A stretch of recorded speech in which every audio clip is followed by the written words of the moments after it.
TG Geeks, episode 392, August 22nd, 2022. More world premiere movie talk.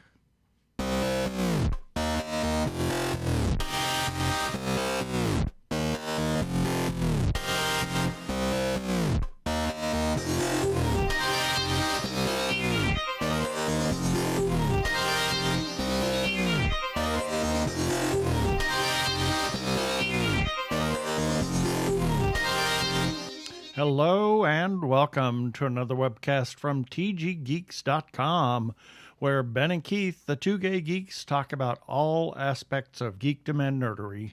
Sci-fi, comics, film, horror, genre, you name it, we talk about it. I'm Keith Lane, and we're coming to you from TG Squared Studios in lovely Phoenix, Arizona, where I'm exhausted now. Yes, and I'm Ben Raggington, coming to you from very icky, hot, humid Phoenix, Arizona, after having enjoyed some really glorious weather in San Jose. Yeah, let's get on with this. Prepare for hyperdrive. Meanwhile, in the Hall of Episodes, the Two Gay Geeks are discussing this. Well, this week we are going to talk about Montreal Girls, the world premiere. We were at Cinequest in San Jose this weekend for that world premiere, and we're going to talk all about the things that we did. We'll talk about the movie and the experiences that we had. Experience. Oh my gosh, what an experience.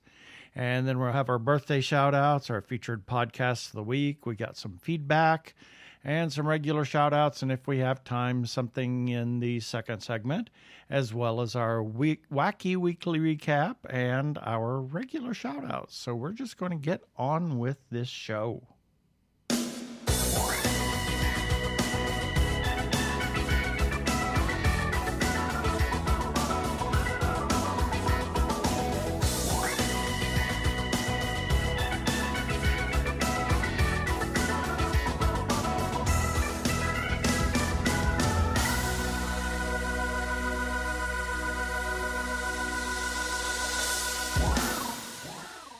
Not our normal music. Not our normal music, no, because this is a special show, and we're talking about the world premiere from San Jose, and it was quite an experience. So I thought, we'll do this big Make show, it splashy Showtime. Well, it was jingle. a splashy thing. Oh my so, gosh! Let's start at the beginning then. So we've known about Montreal Girls for years. Quite a few years. It was a film, surprisingly, that was made during COVID. It took them a very, very long time to make it. Patricia made this actually in Montreal. So kind of the background, she and Kamal, as you heard last week, if you listened to the interview from last week's episode, they've been working on this for years and years, and Kamal and her have been massaging the script, and it was finally able to be made. And with, in Canada, it's a little bit different to get films made. There's lots of funding from the government and regional film societies and things like that. So they actually got some money and were able to make it, and they poured a little bit more money in whenever they were working during COVID, because it was a little costlier. Yeah, that's one of the nice things that the Canadian government did, is that they would help insure the film productions. Any film or TV productions that are being made in Canada, the Canadian government would insure them as they're making them along, as opposed to what's done in the States, in which the productions, they have to insure themselves. So it changes all the overhead costs. Changes the dynamic of making films, certainly. And then they made that film, and this is probably the one time that we have not gotten a screener for a film. Yeah, we didn't get any. Yeah, so we were excitedly waiting to see it ourselves, because we'd heard about it, and I told Patricia whenever she was ready to talk, we would certainly do that. And we did last week, and it was perfect timing for talking to them, because the world premiere was on Saturday night, the August the 20th. We flew in Friday evening, and they were doing a special red carpet for it was number of news organizations as well as some other reporting organizations, and there was a red carpet, and Patricia pushed us up onto the red carpet. Yeah, too. she insisted that we get some kind of exposure on that. So it was kind of an interesting thing. We'd never been on a red carpet. Not like that. Not like that. No, I mean we experienced something a number of years ago at the top of the Montalban Theater, but it was just there. Patricia, she was standing between us and just saying, "These are two gay geeks," blah, blah, blah, and people were taking photos. But this time we got interviewed. Yep. And it was quite the experience. We got, what was it, 1, 2, 3, 4 or 5? Yeah. I think it was 4 interviews. And it's just like what you might see at any other kind of Hollywood red carpet event, where there is just a line of people representing whatever organization they're a part of, and you're being interviewed by them. So a lot of the times you're kind of repeating yourself again and again and again, but the dynamic changes with who you're talking to. That's one of the little things that they call a step and repeat, Yeah, So but it was fascinating. And, you got these blazing lights in your face. I mean, it was very eye-opening to me. I enjoyed it, but boy, was I glad when we made the end of that little path, because I was just ready to sit down and cool off. Yeah, the odd thing was that we're not accustomed to being asked questions. No, it's we're very accustomed to asking the questions. Yeah, although we did have fun with the last pair. Oh my God, these 2 young girls, and I'm just dying to know who they are. There were 2 Asian young ladies. Sisters. Sisters, and their dad was doing the filming, and they had each had a microphone. They probably were not more than 14 years. I 15. would say that, yeah. But they had fantastic gosh. energy. They were lots of fun, and they were the kind of interviewers that we could play with, and we were able to bounce things back. And it ended up, I think. My opinion, I think it was it was the most fun for us that night. But I kind of wonder if it hadn't been the most fun for them. Yeah, and their thing was, whenever they would start an interview, they would say in unison, "We have Cine questions for you." I know. And it was Cinequest. Yeah, it was so stereophonic that's like, oh, I have to comment. And so we laughed about that, and then we did a quartet of it. Yeah, and then they're like, no, wait a minute. You're not supposed to be interviewing us. And then I said, well, as it just so happens, we're podcasters, and we're used to interviewing people. So, oh, my gosh, we're all journalists here. And the merriment continued. It was a lot tons of fun. I mean, they were a delight, and were. I desperately want to know more about them. And not that the others weren't. The others were wonderful. But they were professionals. Yeah. I mean, there was NBC, and there was somebody from some local stuff, something else, and then there was the host for Cinequest herself, and so, or hostess, I should say, and it was really kind of exciting. I thought it was fascinating. We were able to get our name out there a lot. Yep. Sad, I've been Googling Cinequest red carpet to see if I can find any video on it, and I can't. Well, it may show up eventually. It might show, but I have not seen. I mean, the only video that I've seen was like opening night where there's like Jim Gaffigan, because on the opening night of the festival he got an award. So, but for the indies that were the night that we were there, there's no video that I can find. Yeah, and we were all decked out. We took 2 suits with us, and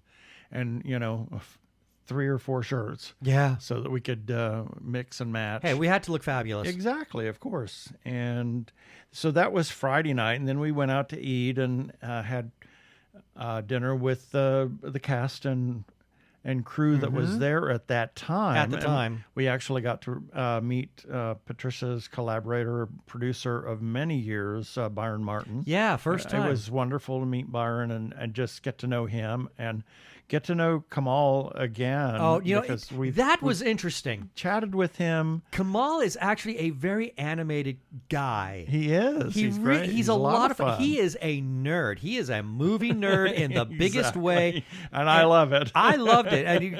Because I know that some people might think, oh God, he seems a little stiff.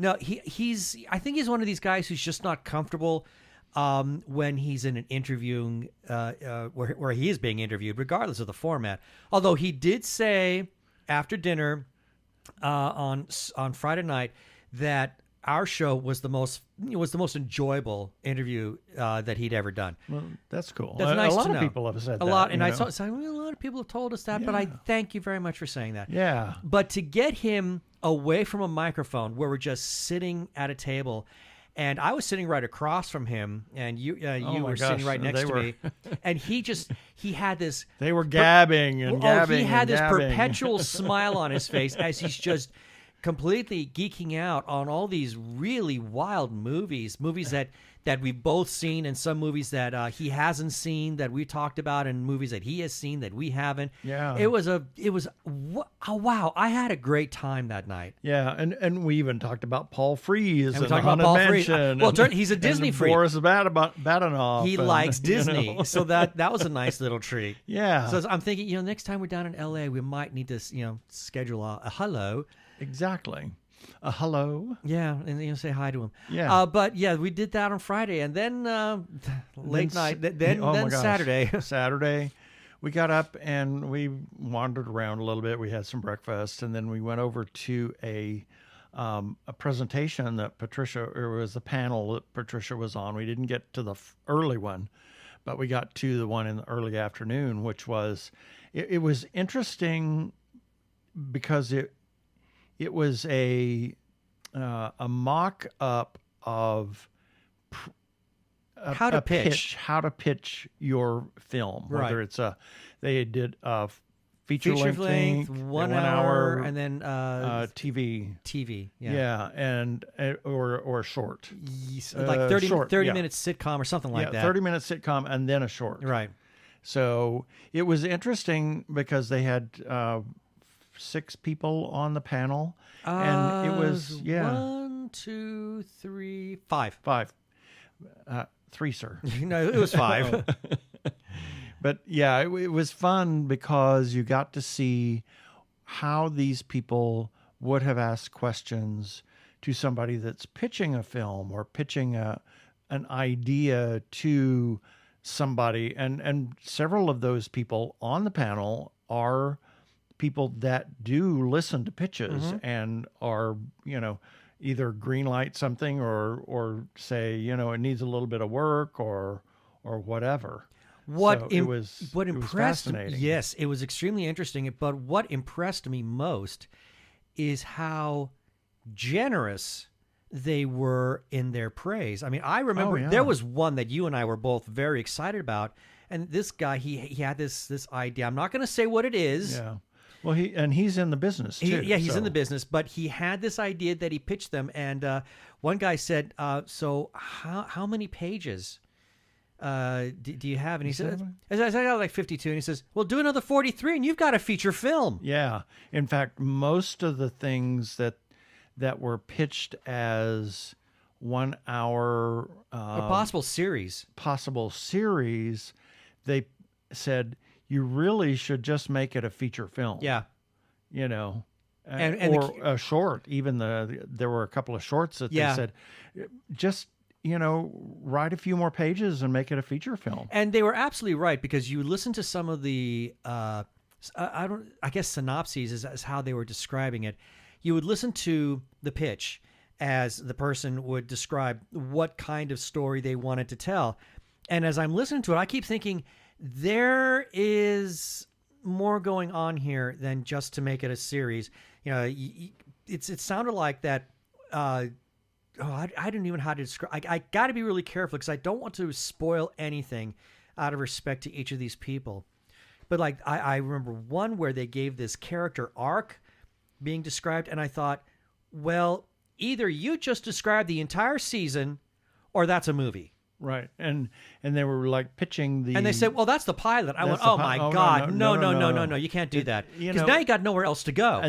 But they did also say that on a couple of them that it was, go ahead and make a feature film that then has the potential of being picked up as a series. If it's something that resonates with somebody, it might turn into a series. Exactly. And I can think of at least one, if not two. Pilot. Yeah, I can think of at least one, if not two of them. Right. that had that kind of potential where Exactly. it could then be turned into a series after that. Oh, yeah. And I talked to one of them, the first one of the two. I remember he was one that you were interested in as well, and he and I chatted up a bit that Friday, Saturday, yeah. And he was really excited at the enthusiasm he received because of his pitch. Yeah. And I know you gave him a card, and I said, if you get around to where it's actually being made, and now you want to talk about it, hey, let us know. We'd be happy to talk to you because I think you've got something. Exactly. So yeah, and that was the afternoon. So Yeah. at that point, we went back to the hotel. We took a nap for a little bit, for about 45 minutes, because it was just like an exhausting We were beat. evening, because it got to be very late, and then we got up and doing all this other stuff, and then we had to get dressed again for the actual premiere, which had another red carpet, which was just photos only. By Getty Images. And Getty Images, and hopefully those... I'm looking forward to seeing those. Yeah, And wondering, I'm very curious. I was chatting with Patricia about that after at some point, and she guaranteed this is going to help us. Yeah. I have no idea how much, but that it will. But it's going to be on Getty Images. They're going to have stock Getty Images, and then our logo, or not logo, but tggeeks.com on all of the images. Right. So there's 2 sets, and that is we're waiting for that to come, and hopefully that will arrive before we finish crunching this episode. That would be and nice. We'll be able to include those. And the guy that did it, we'd met him before. He did another red carpet for Getty Images. There was a couple of them, the couple from Getty Images at that thing. But Bill Waters is he is such a professional, and he is so generous with his time. He's generous with sharing the people that he's photographing with other photographers that were there, because there were like 3 other photographers, and he always, after he took his images, then he let them do their thing and made sure they were good with that, and then we moved on to the next set of folks that they were taking photos of. He stayed through the film, watched the film, and then also the Q&A afterwards. He took photos. Of that, yeah. So, and photos of the audience. Yeah, and then we had a photo out front, and we got a couple of them already, and that we're going to have in the article here, and he's just a great guy. Very nice man. Yeah. Great humor. Oh my gosh. He has a great sense of humor. He was somebody kind of squished Patricia's hair when they were taking a crazy photo, and he said, "Taffeta, darling, taffeta." So of course you know what that means. Yeah, young Frankenstein people. Yeah, that was hilarious, and there was one moment that made me laugh. There was a friend of Patricia's who came in. He was Egyptian, and really incredibly gorgeous looking man. And he didn't have anything directly to do with the movie, except he did provide some consultation regarding some of the Egyptian culture that appears in Montreal Girls. And he had a little red carpet moment, and he was going for some goofy poses, and then I made some noises which made him laugh right as Bill was photographing him. Yeah. So I was like, I want to see those pictures. Yeah. But that was, and then we watched the film, and I was stunned by the film. It was everything I expected it to be and more. Yes. It was truly a wonderful experience to see that film that they've fretted over for years, and they worked through, and the color palette. It's the first film. Patricia says it's the first film that's made using the chi energy method, and that is the folks that are in the film and the crew and the cast are all in tune with the energy around them and the energy that is the universe. Right. And it informs their performances. And it was really, it was a fabulous film. It was. And there's during the Q&A, the MC for that night, he was asking questions about, how the chi energy kind of like informed the performances. And there's this one segment, one segment in the movie where our leading man, Ramy, is with these two girls, Yaz and Desiree, and they're kind of drunk. Yeah. And what they talked about is using certain meditation to access certain parts of the chakra. I know I'm describing this very badly, but it was just basically through forms of meditation, accessing different parts of the energy centers of the body to create that performance. And Hakeem, the actor who plays Remy, said it was very strange because it was almost like being drunk. Interesting. I thought, wow, that is a testament to Patricia's skill, I guess, as a director for a cast. Yeah, it was. I liked the tone of the film and the shifting color palette that she uses. She does that a lot. It's very subtle, but it's all in keeping with the energy of the moment, the energy of the scene, the energy of and tone of the whole film. And it really is a movie about a very buttoned up young man who, through a set of circumstances, learns what freedom is. He learns to become his authentic self. Exactly. And live his authentic life. Yeah. And it's so beautiful. There will be a review for that movie coming out this week, so keep your eye on that, people. But needless to say, holy cow, we loved it. I thought it was gorgeous. It was a truly fabulous film, and if you see Montreal Girls come to a film festival near you, go see it. Go. You will not be sorry. Exactly. And Patricia, her camera angles, the way, she is kind of the director of photography and director, period. She does it all. She has done it all. The way she can construct a scene is purely artistic. It's more than artistic.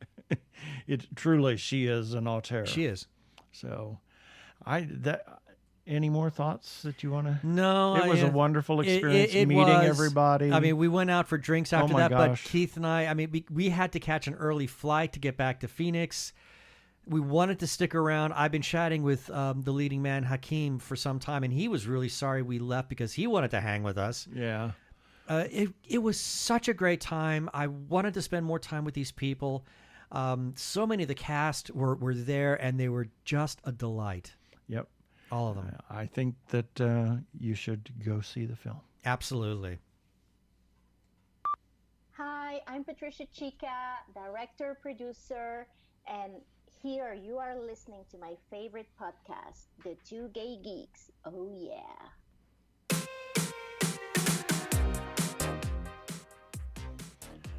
Well, now we have some birthdays. Few selected birthdays for August the 22nd through August 28th. August 22nd, Colm Fiore is an American-Canadian actor, a 13-year veteran of the Stratford Festival, and he is known for his Gemini-winning turn as Prime Minister Pierre Trudeau in the CBC miniseries Trudeau.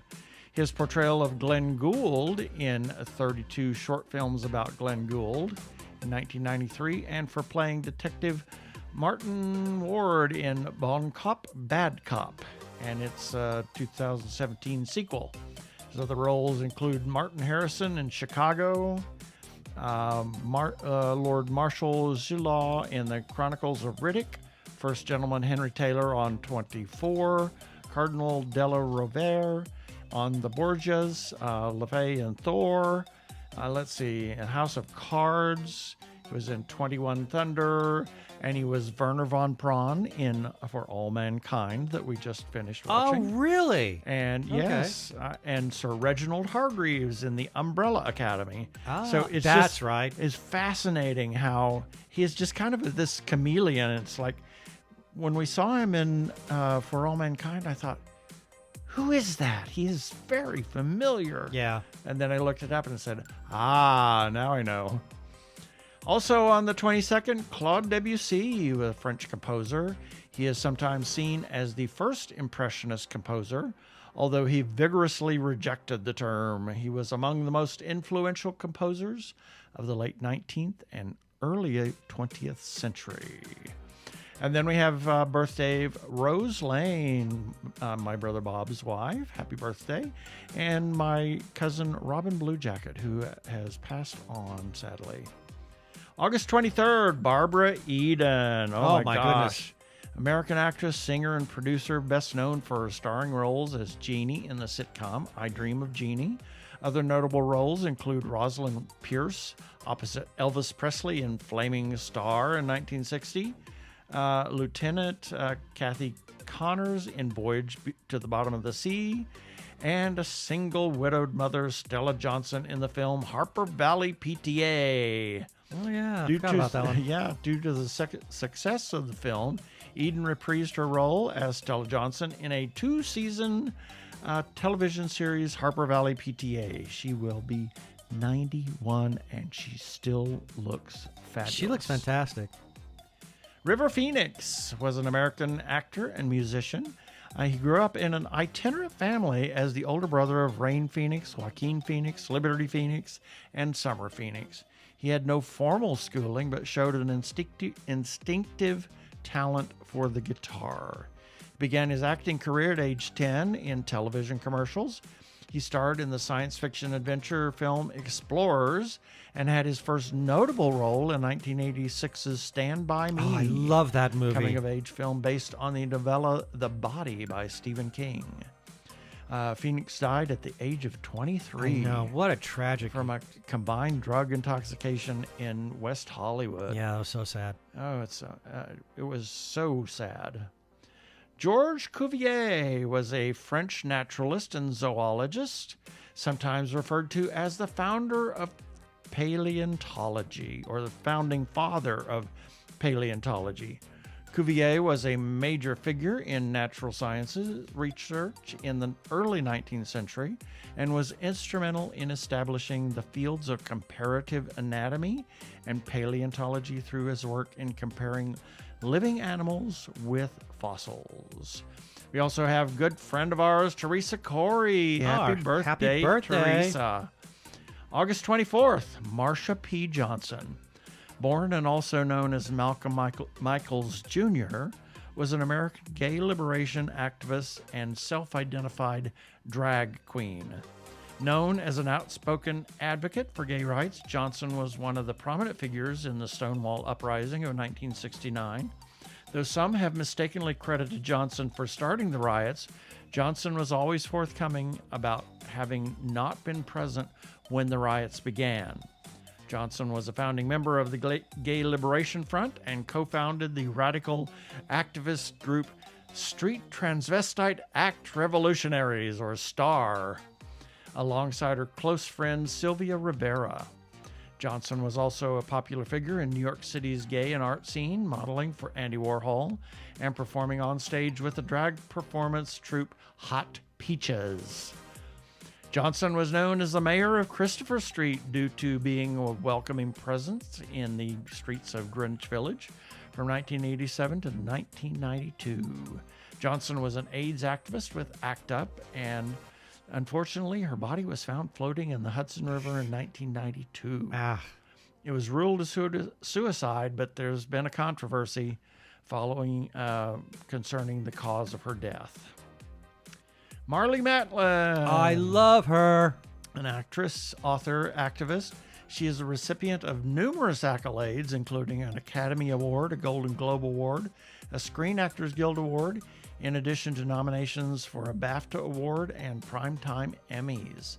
She's been deaf since she was 18 months old, but she made her career debut playing Sarah Norman in the romantic drama film Children of a Lesser God, winning the Academy Award for Best Actress. She is the first deaf performer to win an Academy Award, as well as the youngest winner in the Best Actress category. And we've seen her on The West Wing. She was incredible. She's great on on The West Wing. We saw her at Disney World doing the candlelight during the procession. candlelight processional. That was absolutely really great. magical. Yep. And then also on the, what is it? On the 24th. 24th, sorry. Michelle Cannon, a friend of ours, Tommy Cannon's wife. Skip Jones and Sophia Benelouan, who is Patricia Chia's assistant. Aha. Yes. August 25th, Leonard Bernstein was an American conductor, composer, pianist, music educator, author, and humanitarian. Considered to be one of the most important conductors of his time, he was the first conductor to receive international acclaim. As a composer, he wrote in many genres, including symphonic and orchestral music, ballet, film, and theater music, choral works, opera, chamber music, and works for the piano. He did everything. His best-known work is Broadway musical West Side Story, which continues to be regularly performed worldwide and has been adapted into 2 films. A lifelong humanitarian, Bernstein worked in support of civil rights, protested against the Vietnam War, advocated nuclear disarmament, raised money for HIV/AIDS research and awareness, and engaged in multiple international initiatives for human rights and world peace. Near the end of his life, he conducted a historic performance of Beethoven's Ninth Symphony in Berlin to celebrate the fall of the Berlin Wall. Then we have Ruby Keeler. Better not walk across that street. You might get run over. Oh, that was Edith Keeler. Sorry. Oh, dear God. Ruby Keeler was an actress, dancer, and singer who was elf. An elf, yes. Yeah. I'm sorry. That's Keeber. Keebler, yes, Keebler. Keebler. Who was paired on stage with Dick Powell in a string of successful early musicals at Warner Brothers, particularly 42nd Street in 1933. From 1928 to 1940, she was married to actor and singer Al Jolson. She retired from show business in the 40s, but made a widely publicized comeback on Broadway in 1971. We also have friends of ours, Christopher McCombs, Susan Martin, and Rebecca Louisa Smith, who we saw this weekend. We saw her. She was so happy to see us this past weekend. It was great. August 26th, I will never not put Katherine Johnson on the birthday. Oh, of course. She is my hero.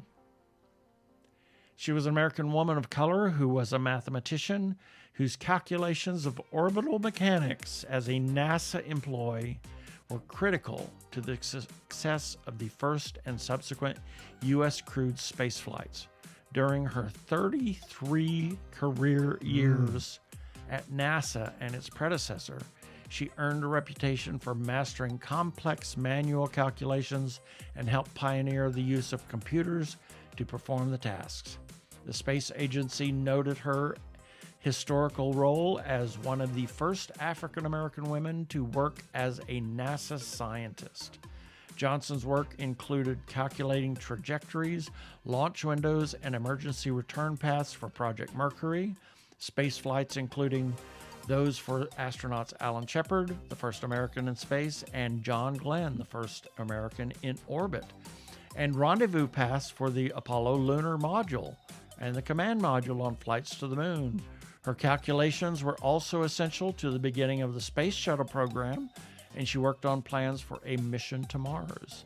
She was known as a human computer for her tremendous mathematical capability and ability to work with space trajectories with such little technology and recognition at the time.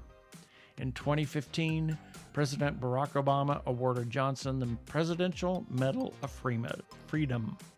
Wow. Yeah. She is beyond amazing. Beyond amazing. Then we have Lee DeForest, was an American inventor and early pioneer in radio and in the development of sound on film recording used for motion pictures. He had over 300 patents worldwide, but also a tumultuous career. He boasted that he made, then lost 4 fortunes. He was also involved in several major patent lawsuits, spent a substantial part of his income on legal bills, and was even tried and acquitted for mail fraud. His most famous invention in 1906 was a 3-element Audion, or triode, vacuum tube, the first practical amplification device. Although DeForest had only limited understanding of how it worked, it was the foundation of the field of electronics, making possible radio broadcasting, long-distance telephone lines, and talking motion pictures, among countless other applications.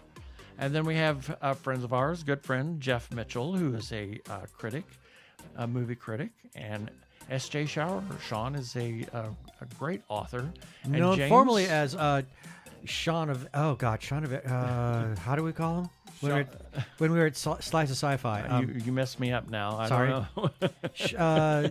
Sean at Edwards, something like Sean that. from Edwards. Sean from Edwards. Yep. And then James Freitas. August 27th, Dean Devlin's American screenwriter, film producer, television producer, television director, film director, and former actor. He is the founder of production company Electric Entertainment. He reached prominence as a writer, producer, working alongside director Roland Emmerich. Together, they co-wrote and produced Stargate, the first movie to have a website. And we're probably going to watch that tonight. Probably will. And should point out, his mother was in the original Star Trek episode Wolf in the Fold. Oh. She plays this Argelian psychic who, during the climax of a seance, is brutally murdered. Oh, wow. And then Leon Theremin. He was a Russian and Soviet inventor, most famous for his invention of the theremin, one of the first electronic musical instruments and the first to be mass-produced. He also worked on early television research. Now, here's where it gets weird. His listening device, called The Thing, hung for 7 years in plain view in the United States Ambassador's Moscow office and enabled Soviet agents to eavesdrop on secret conversations. Okay. Yeah, so wow. He was quite the interesting individual. And then we have former co-worker of mine, Olive Cohen. Happy birthday, Olive. August 28th, Jack Kirby was an American comic book artist, writer, and editor, widely regarded as one of the medium's major inventors and one of its most prolific and influential creators. Mm-hmm. Grew up in New York City and learned to draw cartoon figures by tracing characters from comic strips and editorial cartoons.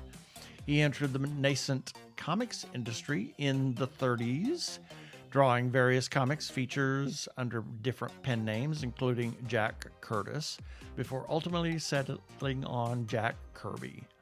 In 1940, he and writer-editor Joe Simon created the highly successful superhero character Captain America for Timely Comics, predecessor of Marvel Comics. During the 40s, Kirby regularly teamed with Simon, creating numerous characters of that company, and for National Comics publications, later to become DC Comics. And the stuff that he created, especially like for DC, is still being shown in current productions today. Yep. Karl Böhm was an Austrian conductor. He was the best known for his performances of the music of Mozart, Wagner, and Richard Strauss. And then we have friend of ours, Bonnie Scher, and Dominique Choisy, who is a filmmaker in his own right. And that's it for the birthdays this time.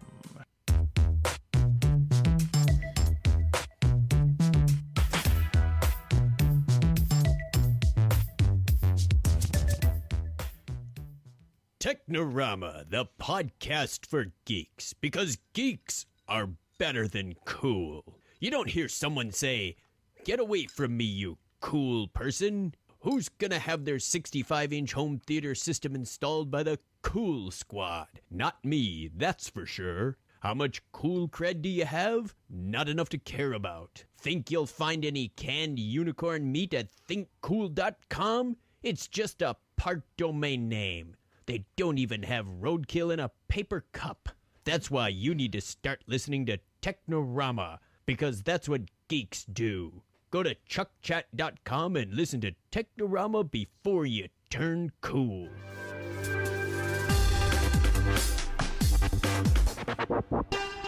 Go give a listen to our friends Chuck and Craig over at Technorama Podcast. I'm Daniel Radcliffe, and I believe that reaching out for help is the bravest thing a person can do. If you are struggling and need support, call the Trevor Lifeline at 1-866-488-7386. It's free and confidential, and trained counsellors are there to listen 24/7 without judgment. To learn more about the Trevor Project's life-saving work for lesbian, gay, bisexual, transgender, or questioning young people, go to thetrevorproject.org.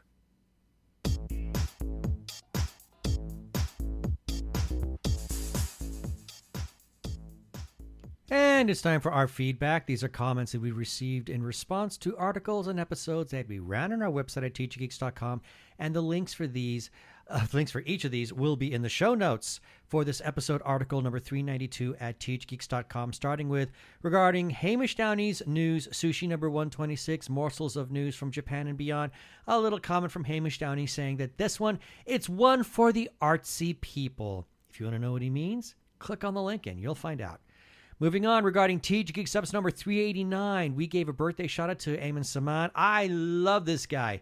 He is a lot of fun, has a great sense of humor, and he says, "Thank you so much. Love you both." And then in the category of the gift that keeps on giving, regarding Warner Brothers options Dragon Riders of Pern and has writer for the project, we got another comment on our website from someone named Janet saying, "I think at some point they will make it for the big screen. It is such a beloved series. There will be many people who would go out of their way to watch it if it became realized. I just hope they do not ruin it. They cannot just pick actors because of their big names. Each of these characters are so loved by fans. They have to do it right, otherwise it will never get off the ground. I remember writing an email to a family member begging them to make sure they do the Pern series right when they decide to make it into movies. Pern was so well written and such a wonderful world to escape to that I'm sure fans would want it to be done in a way that doesn't shorten it or be made too quote-unquote Hollywood." Yeah, and that is our feedback. If you want to leave a comment, you can do that any place that you can find us, our Facebook page, Twitter, Instagram, or you can comment on our YouTube episodes, which is for just the episodes, or directly on tggeeks.com. There's a place to do that as well. And you could receive a shout out on a future episode. We also have a listener feedback line. In case nobody knew, we want to hear from you. Leave us a voicemail. We'll play it on air, and everybody can hear exactly how you feel about something. You can call 469-TG-GEEKS. That is 469-844-3357. And as always, please play nice. For more than 2 decades, Judy and Dennis Shepard have honored their son Matt by working to erase hate around the world.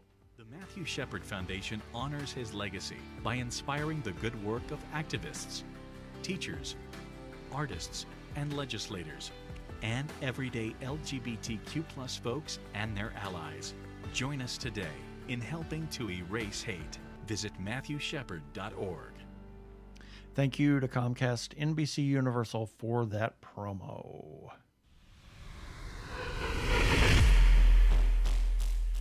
As everybody knows, we are huge supporters of independent creators, whether it's filmmakers, comic book artists, writers, or others. We want you to support them as well. Go find them any place that you can, with their Etsy pages, their web pages, their Facebook pages, Instagram, TikTok, Twitter, What else? Where else can they find them? Oh, they can find them at cons now. Yeah, that's true. Since that's coming back. Buy their stuff. Talk to other people about their stuff. Talk to them. You might learn something interesting. Please support independent creators.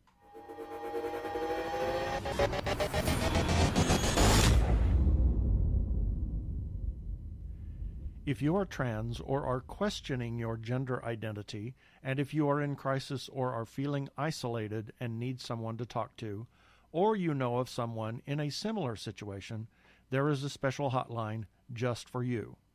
The hotline is provided by translifeline.org and staffed by trained counselors who are transgender themselves. The hotline in the U.S. is 877-565-8860. In Canada, it is 877-330-6366. Or you can go to translifeline.org to learn about the important work they are doing. Please reach out for help. You are not alone. Yeah, baby. They're like two gay geeks. They're together, you know. They're two gay guys and they're geeks. Is that okay?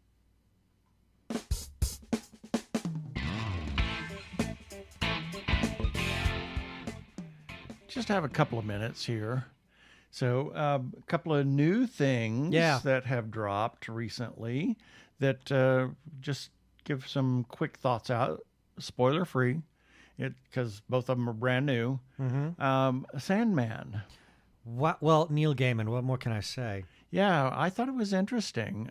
We just saw the first episode. Apparently there's another teaser bonus episode or something that has been released. So I think they did that while we were gone. I haven't looked to see how things are dropping there, but I do know that a very recent episode that people are watching, people are just flipping out because of the cast. The guest cast that is in that episode, including David Tennant, who makes an appearance. So I'm very curious to see where this goes. It's pretty fantastic. Yeah, and it was pretty dark. Yeah. Dark. Well, it's Neil Gaiman at his most serious, I think. Yep. But I'm fascinated to see where it goes. I know that the only reason I want to see it is because there was a clip from a later episode that was shared on Twitter, compliments of Mark Hamill, because he's in it. Or at least he's providing a voice, and that's all I'm going to say. And the clip that I saw was so fascinating, I thought, we need to watch this show. Yeah. And now She-Hulk. Wow. I loved it, but I thought it was great. It's getting a lot of controversy. There are people that are hating it. It's just the haters gonna hate. I know, but I thought it was fantastic. They did something that was it was almost like a total riff on the old series, the Bruce Willis series Moonlighting, and that is breaking the fourth wall. Yeah. But then they kind of made fun of themselves breaking the fourth wall in one part of the first episode, which I thought was brilliant. I just could not stop laughing. Who are you talking to? Well, yeah, almost who am I talking to kind of thing. Yeah, it was hilarious. I am very curious to see where this goes, and just based on the trailer, they're going to be introducing some very fascinating characters, not the least of which is a certain man without fear who happens to be blind, that everybody wants to see on the screen again, and it'll be great to get that guy back. It was I enjoyed it. I had a good time with it. I look forward to seeing where it's going to go and to see how it will play in future MCU projects. Yeah.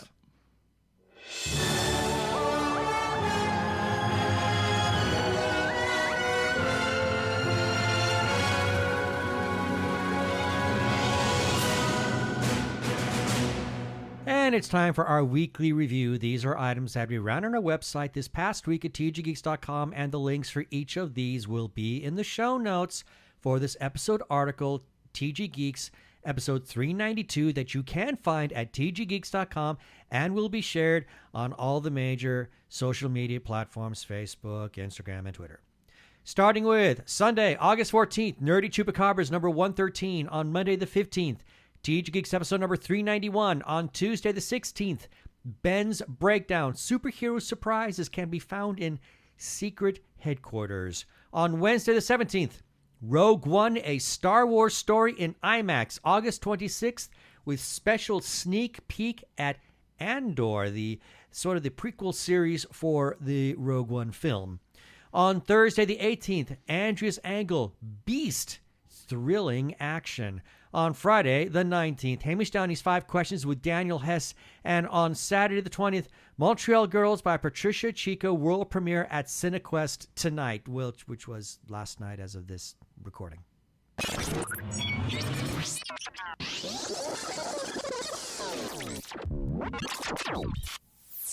We have some shout-outs that we need to make. First to Brian Weber, our good friend Arkle. He is on Twitter as Geek of All Trades, and that is spelled the letter G, the number 3, the number 3, the letter K of all trades. He's also referred to as Brian, the ampersand list YouTuber there. And we give him a shout out because he has this Arkle Times Post Dispatch news. Yes, it is back, and you can find it by finding him on Twitter. And while you're looking for all things Arkle, go to his YouTube channel. He's got a number of things there. Just go to youtube.com/Arkle Studios. We must also give some shout-outs to a couple of Facebook groups for allowing us to post our episodes and relevant articles to their pages. First, to Gay Geeks After Hours. Big thanks to the moderators for saying that we could share away our content there. And their URL is facebook.com/groups/Gay Geeks After Hours. And then to The Gay Geek for pretty much the same thing. And their address is facebook.com/groups/The Gay Geek. And as always, we give special thanks to their moderator, Jeremiah Reeves. Thanks, Jeremiah. Other places we can be found are Spotify, TuneIn, Stitcher, Amazon Podcasts, as well as where other fine podcasts can be found. Also, check us out on Sci-Fi Radio at 3 a.m. to 3 p.m. Pacific Time on Tuesdays for a replay. And listen to their other content. They're a 24-hour geeky internet radio station. Please rate us and review us on iTunes. And don't forget to subscribe to our YouTube channel.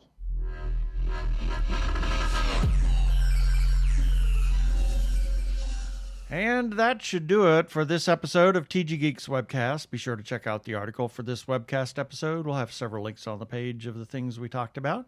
And remember, you can comment on our Facebook page or our website, tggeeks.com, or you can leave us a voicemail at 469-TG-GEEKS.